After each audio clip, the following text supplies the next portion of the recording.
Welcome to the Amphigory Effect podcast with your host, Zach Brackett, and your co-host, Justin Marlowe. Let's begin. Yeah, it's horrible. Yeah. I got one more year, dude. So now dude. Hopefully I only have two when I get there, but I'm not exactly sure. I'm proud of you. We're just supposed to see proud of each other. We're just great, aren't we? Yes. All right. Welcome to the Amphigory Effect, everybody. Hey guys, how you doing? It feels like it's been a while. It hasn't really been because we've been releasing on schedule, but I went on vacation, and so I'm glad to be back. It's good. Good to have you back. I missed it, man. I missed it. Gotta get back into the swing of things. Yeah. You guys are fun. We got some really cool announcements. First of all, check out our board, man. We got 35 subscribers as of this recording day. That's amazing, guys. Thank you so much. We are so close to plastic dipping the car, and I'm super anxious about it. I feel like I've been waiting forever to just waiting for this moment all your life. Spray it with all kinds of pastel colors. I just can't wait. It's great. Remember, if you become a patron, you can actually pick the colors we do. So we have 4 of you guys now, and so right now they're gonna be able to pick. And do you really want someone else to pick the color that we're gonna plastic dip? No, you don't. So go and become a patron too. All the links are here, everywhere, all over our YouTube channel. So go check those out. Now, some cool, exciting things. Our podcast has kind of changed a little bit. We have noticed that since we moved to YouTube, you guys have been awesome. We're getting a lot more feedback and views and such on YouTube than on iTunes and Google and all those places we put just the audio version. So we're actually deciding to stop putting out just a normal audio version. We're just going to go specifically to YouTube. It'll help streamline some of our process, make it a little bit easier on us. It's no way saying that the podcast is going away because we're staying right here. It's just changing a little bit about the platform. Yeah, and then for the Aftercast too, we kind of decided that we want to put it out on Sundays now, so you guys get 2 things a week that you get to check out from us. Yeah, we realized it was kind of unclear as to when it was coming out. Right. Most of the time we just put it out on the same day, and I know that gets a little bit, like if you get 2 videos on the same day, you're kind of like, well, do I have time to watch it? Yeah, so we're doing it that way.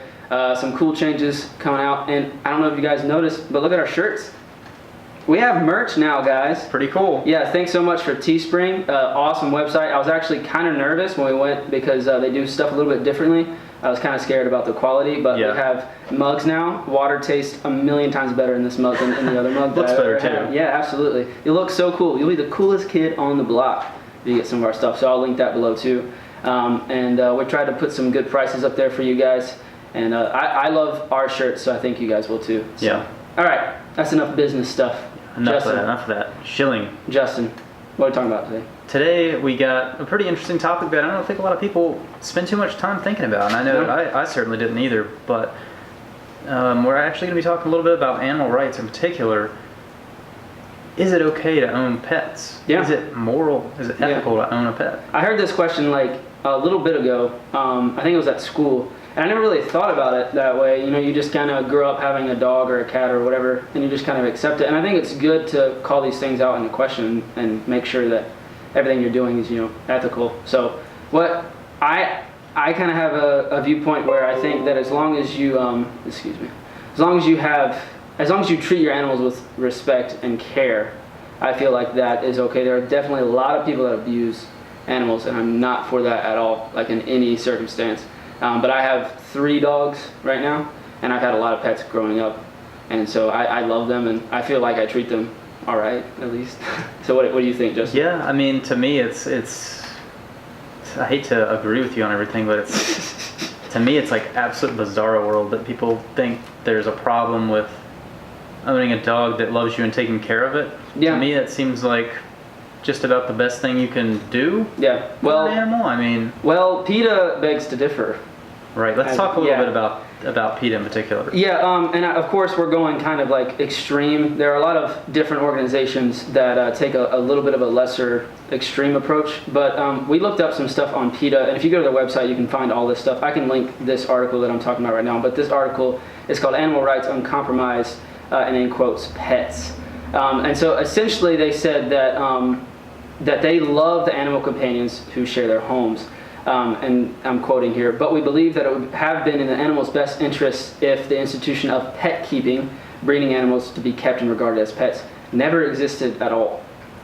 Okay, and then down a little bit farther, they say this selfish desire to possess animals and receive love from them causes immeasurable suffering, which results from manipulating their breeding, selling or giving them away casually, and depriving them of the opportunity to engage in their natural behavior. Okay, let's break it down a little bit, Yeah. because there are some parts of that I can agree with, Absolutely. and there are some other parts that seem pants on head retarded, Okay. for lack of a better term. Okay. I mean, the thing with if you had never had domestication of animals, right? Right. If you never had animal breeding, there's a lot of good that could come out of that. Mm-hmm. I mean, you have diseases that, especially dog breeds, you'll hear about get certain diseases more commonly because you basically have to inbreed in order to keep that. Like when someone says a dog is purebred, that's what they're saying. That Right. that dog is being inbred over and over and over again. Yeah.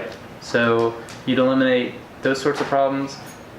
Things like dog fighting, puppy mills. Yeah. I mean, there's tons of human evil that's come out of Absolutely. this desire for certain types of dogs and other animals too. I completely agree, and I've noticed this especially with, and I have a toy Australian Shepherd, and so with the toys, you kind of want them because they stay small and they're cute. But I actually noticed especially with my dog Charlie, is that he has some. It seems like genetic issues, right? Like he has a very, very sensitive stomach. He actually has really bad separation anxiety, like worse than a normal dog, and it's something that has to do with personality and such. Yeah.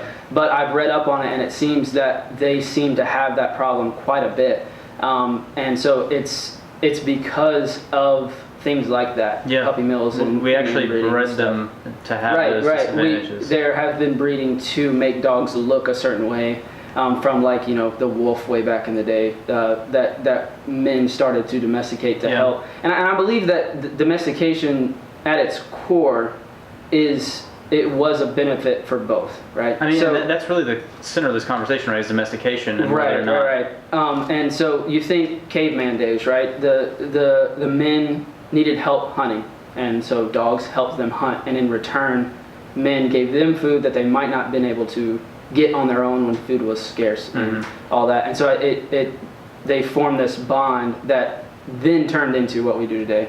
But let's go back to this article.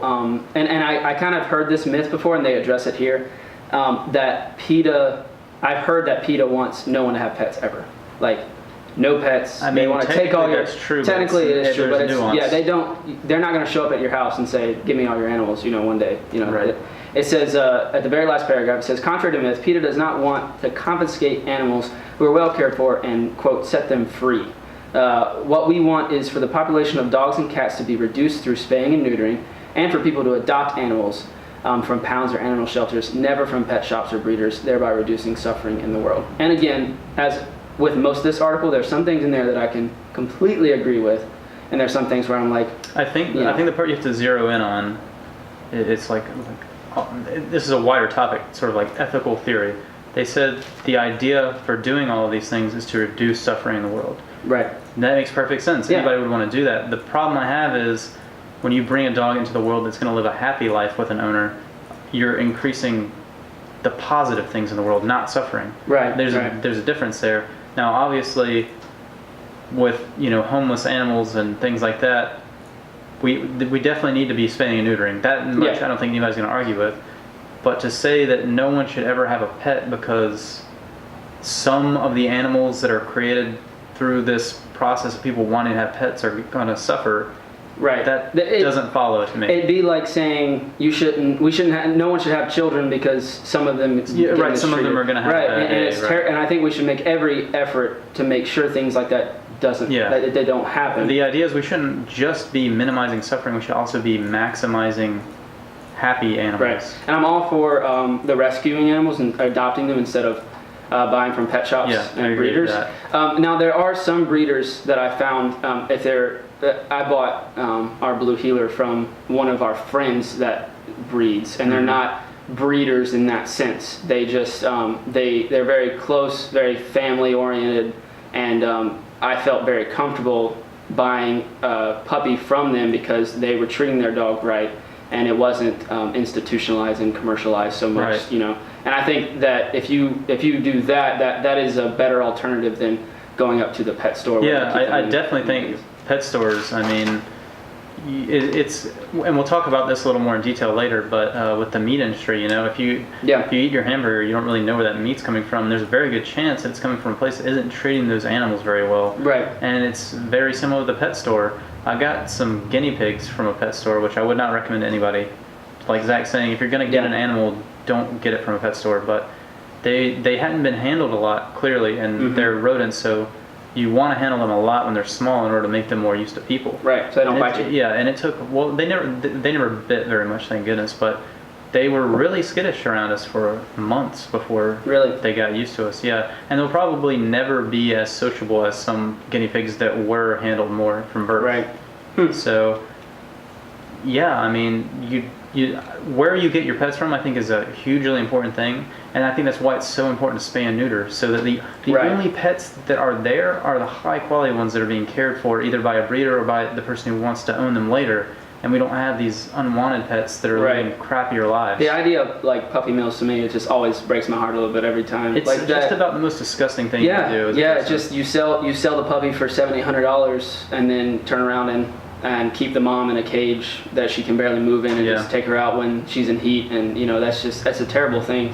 And so I can get behind some of these aspects, and I think that going out and researching this kind of stuff is really good to know, like to be more aware, and so that you can see when maybe some people are mistreating animals, or when people aren't taking care of their pets, or to spread the word that you shouldn't really go to pet stores and pet shops. Yeah. And definitely vet your breeder if you're going to somebody for a puppy, because that's the hard part too, especially if you have kids or something, they want a puppy, and it's a little bit harder to adopt puppies. They're more than likely they're going to be a little bit older dogs a lot of times. If we could get rid of some of the fetishism around having a younger animal, I think that would help a lot too. For a lot of people, not having a younger animal is just plain better for you. It's more work. It's so much more work to have a puppy than to get another dog that's not if you so young. If you already have a kid, why not just get an older dog that you don't have to clean up his crap? Right. And you already know that he's going to be good around kids. You already understand his personality. Yeah. Just makes more sense. Yeah,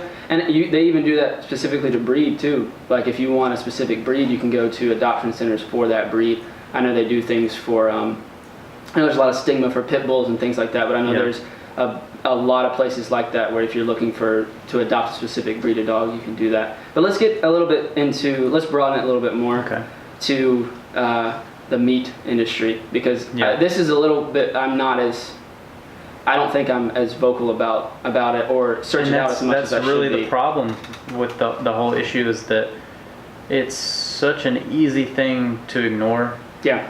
There's a lot of incentive to ignore it. Right. And it doesn't get talked about, but the conditions some of the animals in the meat industry are living in is absolutely horrible. Yeah. And I'm not an expert, but as far as I understand it, especially like chickens and pigs are treated terribly. Like chickens will be in tiny little cages where they can't move. Same thing with pigs. To the point where the pig literally can't turn around in the little cage. And pumped with hormones and things that just make them not even be able to move. To like ward off bacteria and stuff. So the farmer, every pig they lose is money lost. So they just fill them full of steroids. Yep. And of course that has other implications for public health that don't even have anything to do with animal rights, but. It's a messed up situation. And I think so too, but my problem is I see the flyers and I see the things and I'm like, that's terrible, and then you go to McDonald's or something and not even really think about it. Right. I think I have to bring things up in my awareness, maybe do some more research into like where this meat is coming from and where is it going. And so maybe, I know you can buy, especially like you go to a meat market, you can look specifically for things that are grown locally and are treated fairly, but even then that's just somebody's word, you know what I mean? Like the only way to know completely for sure is to go there yourself or grow or raise pigs and chickens. Even if you know that your meat is lived a decent life before it was chopped up, you still have to ask yourself, as someone who loves animals, is it even right for me to be eating this living thing? That's another issue. Not. Yeah, exactly. Yeah. And that's another one that's easy to ignore. I know personally I eat meat, and I've never even considered going like vegan or vegetarian. Right. But at the same time, there's this cognitive dissonance of these animals. Some of them, at least, are suffering. Yeah. and you're part of it.